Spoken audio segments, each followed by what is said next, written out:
வணக்கம் நண்பர்களே. இந்த வீடியோவில் நம்ம என்ன பார்க்க போறோம்னா, பார்டர் செக்யூரிட்டி ஃபோர்ஸ்லேருந்து குரூப் பி மற்றும் குரூப் சிக்கான வேகன்சி அறிவிச்சிருக்காங்க. அதோட நோட்டிஃபிகேஷன் வீடியோ நம்ம சேனலில் போட்டிருக்கோம். லிங்க் கீழே கொடுத்துருக்கேன், மறக்காமல் செக் பண்ணி பாருங்கள். அந்த அப்ளிகேஷனில் ஆன்லைனில் எப்படி அப்ளை பண்ணுறதுன்னு சொல்லி தான் இந்த வீடியோவில் பார்க்க போகிறோம். ஆல்ரெடி வந்து பார்த்தீங்கன்னா பிஎஸ்எஃப்பில் வாட்டர் விங் ரெக்யூப்மெண்ட் வந்து ஆல்ரெடி அப்ளிகேஷன் வந்து ஓப்பனில் தான் இருக்குது. அதுக்கு லாஸ்ட் டேட் வந்து பார்த்தீங்கன்னா 28 ஜூன் 2022 வரை இருக்குது. அதோட ஆன்லைன் அப்ளை வீடியோ நம்ம சேனலில் போட்டிருக்கோம், மறக்காமல் செக் பண்ணி பாருங்கள். இப்போ வந்து பார்த்தீங்கன்னா குரூப் பி மற்றும் குரூப் சி அப்ளிகேஷன் எப்படி ஆன்லைனில் அப்ளை பண்ணுறதுன்னு சொல்லி தான் பார்க்க போகிறோம். ஜஸ்ட் இங்கே வந்து பார்த்தீங்கன்னா குரூப் பி குரூப் சி அப்ளிகேஷனுக்கு நேராக அப்ளை இயர்னு இருக்கும். ஜஸ்ட் அதை கிளிக் பண்ணி நீங்கள் அப்ளை பண்ண உள்ளே போக ஆரம்பிச்சிடலாம். உள்ளே போனீங்கன்னா வந்து பார்த்தீங்கன்னா ஃபஸ்ட் எடுத்தவங்க பர்சனல் இன்ஃபர்மேஷன்லாம் கொடுத்து உங்களை ரிஜிஸ்டர் பண்ண சொல்லுவாங்க. ஆல்ரெடி இங்கே பிஎஸ்எஃப்ல இதுக்கு முன்னாடி அப்ளிகேஷன் பண்ணியிருந்தீங்கன்னா ஜஸ்ட் இங்கே சைடில் வந்து பார்த்தீங்கன்னா கேண்டிடேட் லாகின் இருக்கும். ஜஸ்ட் அதை கிளிக் பண்ணி நீங்கள் அப்ளிகேஷனை வந்து லாகின் பண்ணி கண்டினியூ பண்ணிக்கலாம்.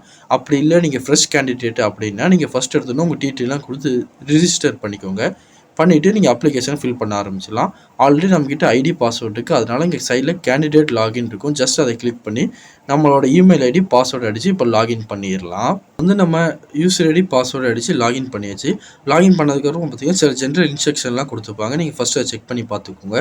என் ப்ரொஃபைல் வந்து பார்த்தீங்கன்னா 100% கம்ப்ளீட் பண்ணி தான் வச்சுருக்கேன். அதனால் இப்போ என்ன கேட்டகரிக்கு நான் இதுக்கு முன்னாடி என்னென்ன கேட்டகரியில் அப்ளை பண்ணியிருக்கணும் அதெல்லாம் இதில் ஷோ பண்ணுவாங்க. நீங்கள் செக் பண்ணி பார்த்துக்கலாம். இங்கே சைடில் வந்து பார்த்தீங்கன்னா அப்ளை ஃபார் நியூ அட்வர்டைஸ்மெண்ட் இருக்கும். ஜஸ்ட் அதை கிளிக் பண்ணிக்கோங்க. கிளிக் பண்ணிங்கன்னா இப்போ கரண்ட்டாக ஓப்பன் இருக்க எல்லா அப்ளிகேஷன் ஃபார்மும் கீழே வரும். நீங்கள் எதுக்கு அப்ளை பண்ண விரும்பினாலும் ஜஸ்ட் அதை கிளிக் பண்ணால் போதும், அப்ளை பண்ண ஆரம்பிச்சிடலாம். இப்போ வந்து நான் குரூப் பி குரூப் சிக்கு தான் அப்ளை பண்ண போகிறேன். அப்ளை இயர்னு இருக்கும். ஜஸ்ட் அதை கிளிக் பண்ணிக்கோங்க. கிளிக் பண்ணோன்னு பார்த்தீங்கன்னா நீங்கள் என்ன போஸ்ட்டுக்கு அப்ளை பண்ண விரும்புகிறீங்கன்னு கேட்பாங்க. இதுக்கு முன்னாடி வந்து பார்த்தீங்கன்னா உங்கள் பர்சனல் இன்ஃபர்மேஷன்லாம் ஒன்ஸ் கரெக்டாக இருக்கா நீங்கள் வேணால் செக் பண்ணி பார்த்துக்கலாம். இங்கே பர்சனல் இன்ஃபர்மேஷன் இருக்கும். ஜஸ்ட் அதை நீங்கள் கிளிக் பண்ணுங்கள்.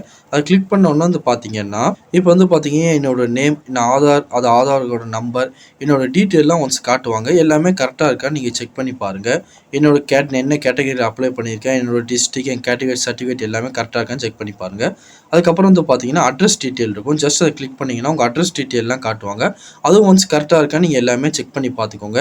செக் பண்ணி பார்த்ததுக்கப்புறம் சேவ் அண்ட் நெக்ஸ்ட்னு இருக்கும். ஜஸ்ட் அதை கிளிக் பண்ணிக்கோங்க. கிளிக் பண்ணதுக்கப்புறம் பார்த்தீங்கன்னா உங்களோட பேசிக் டீட்டெயிலாம் கரெக்டாக இருக்கா ஒன்ஸ் செக் பண்ணி பார்த்துக்கோங்க. செக் பண்ணி பார்த்துட்டு அப்படியே வந்தீங்கன்னா ஃபஸ்ட் எடுத்தோன்னே உங்கள் போஸ்ட்டை செலக்ட் பண்ண சொல்லுவாங்க.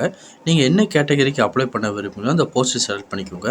அதுக்கப்புறம் வந்து பார்த்தீங்கன்னா நீங்கள் என்ன போஸ்ட்டுக்கு அப்ளை பண்ணீங்களோ அதோட குவாலிஃபிகேஷன் வந்து பார்த்தீங்கன்னா 10th பாஸாக இருக்கணும். ப்ளஸ் ஐடிஐயில் வந்து பார்த்தீங்கன்னா 1 year ட்ரேட் சர்டிஃபிகேட் முடிச்சிருக்கணும். ப்ளஸ் 3 year ஒர்க் எக்ஸ்பீரியன்ஸ் இருந்தால் மட்டும்தான் நான் செலக்ட் பண்ணியிருக்க ஜாப் கேட்டகரிக்கு அப்ளை பண்ண முடியும்.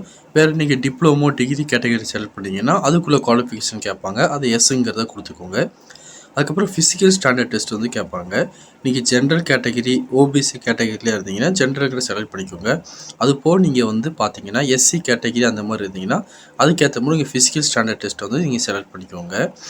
அதுக்கப்புறம் கீழே அப்படியே ஸ்கோர் அவுட் பண்ணிட்டு வந்தீங்கன்னா உங்கள் டாக்குமெண்ட்லாம் நீங்கள் அப்லோட் பண்ணுற மாதிரி இருக்கும். உங்களோட 10th மார்க் ஷீட்டும் எக்ஸ்பீரியன்ஸ் சர்டிஃபிகேட் ரெண்டுமே நீங்கள் அப்லோட் பண்ணுற மாதிரி இருக்கும். இது 30லேருந்து 100 கேபிக்குள்ளே இருக்க மாதிரி நீங்கள் அப்லோட் பண்ணணும். ஜேபிஇஜே, பிஎன்ஜி, பிடிஎஃப் ஃபைல் எந்த ஃபைல்லாம் நீங்கள் அப்ளை பண்ணிக்கலாம். அப்ளை பண்ணிட்டு வந்து பார்த்தீங்கன்னா சைடில் சேவ் அண்ட் நெக்ஸ்ட்டுன்னு இருக்கும். ஜஸ்ட் அந்த சேவ் அண்ட் நெக்ஸ்ட்டுங்கிறத மட்டும் நீங்கள் கிளிக் பண்ணிக்கோங்க. கிளிக் பண்ணிங்கன்னா ஒன்ஸ் நீங்கள் அப்ளிகேஷன் சப்மிட் பண்ணிட்டீங்கன்னா ப்ரிவ்யூ காட்டுவாங்க. உங்கள் டீட்டெயிலாம் ஒன்ஸ் கரெக்டாக இருக்கான்னு நீங்கள் செக் பண்ணி பார்த்துக்கோங்க. செக் பண்ணி பார்த்துட்டு அப்படியே ஸ்க்ரோல் டவுன் பண்ணிட்டு கீழே வந்தீங்கன்னா இங்கே வந்து பார்த்தீங்கன்னா பிளேஸ் என்ட்ரி பண்ண சொல்லுவாங்க. உங்களோட டிஸ்ட்ரிக்ட் என்னவோ அதை நீங்கள் என்ட்ரி பண்ணிக்கோங்க. அதுக்கப்புறம் உங்கள் எக்ஸாமினேஷன் சென்டர் செலக்ட் பண்ண சொல்லுவாங்க. நான் பெங்களூர் செலக்ட் பண்ணியிருக்கேன். உங்களுக்கு எந்த சென்டர் ஈஸியாக இருக்குமோ அதை செலக்ட் பண்ணிக்கோங்க.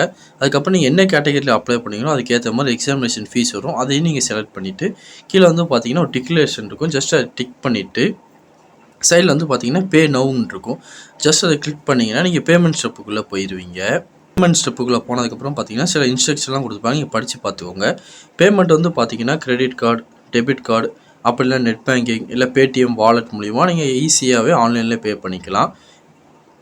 இப்படி தான் ஈஸியாகவே இந்த பிஎஸ்எஃப் குரூப் பி மற்றும் குரூப் சி அப்ளிகேஷன் ஆன்லைனில் அப்ளை பண்ணிக்கலாம். வேறு எதுவும் டவுட் இருந்தாலும் கீழே கமெண்டில் சொல்லுங்கள். கண்டிப்பாக நான் உங்களுக்கு கிளியர் பண்ணி தரேன். இந்த வீடியோ கண்டிப்பாக உங்களுக்கு யூஸ்ஃபுல்லாக இருக்கும்னு நினைக்கிறேன். தெரியாதவங்க ஃப்ரெண்ட்ஸுக்கு இந்த வீடியோ ஷேர் பண்ணுங்கள். பிடிச்சிருந்தால் லைக் பண்ணுங்கள். அடுத்த ஒரு வீடியோ சந்திக்கலாம். Thank you and bye friends.